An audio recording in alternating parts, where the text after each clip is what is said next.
the sons and daughters of men and women who were brought to this country about 400 years ago. Our government has acknowledged that it has done us wrong, and it is about to continue to pay us for that acts, or those acts of discrimination. But there's a lot of work to do. The government has acknowledged that it has set aside billions of dollars, not millions, but billions. That's Thomas Burrell, president of the Black Farmers and Agriculturalists Association. According to Rich Lowry's National Review, Mr. Burrell has been a one-stop shop for the adjudication of racial grievances. The federal government dishing out billions of dollars. The payouts stem from a class action suit now known as Pigford.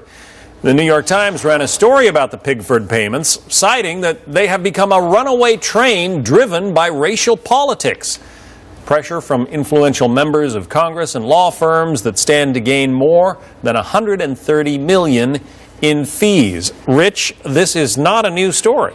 It's not. It came to attention first when the late Andrew Breitbart was involved in a conflict with Shirley Sherrod, and Andrew sort of got his teeth into this Pigford story and was banging the drums on it, and most of the left was kind of rolling their eyes or saying he was crazy or he was making it up, and there wasn't any mainstream media interest at all. And then about a week or so ago, you had the New York Times doing a 5,000-word piece on this. It basically says that Andrew Breitbart was right in everything he was saying about the injustices and the fraud involved in this case. And I think there are two things interesting here, John.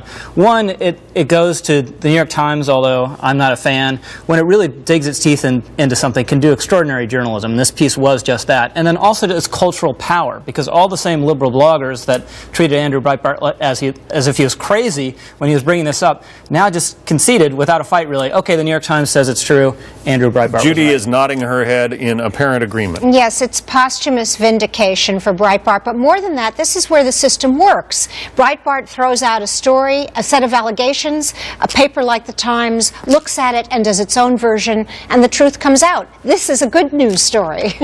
Well, you know, I think that that's absolutely true, and really to know what's news, you got to both read the right and the left. But I have to really give kudos to the National Review, because they do quote Kevin Drum from Mother Jones in your article, and you talked about setting the bar too high or too low, and I thought that that was very, very helpful.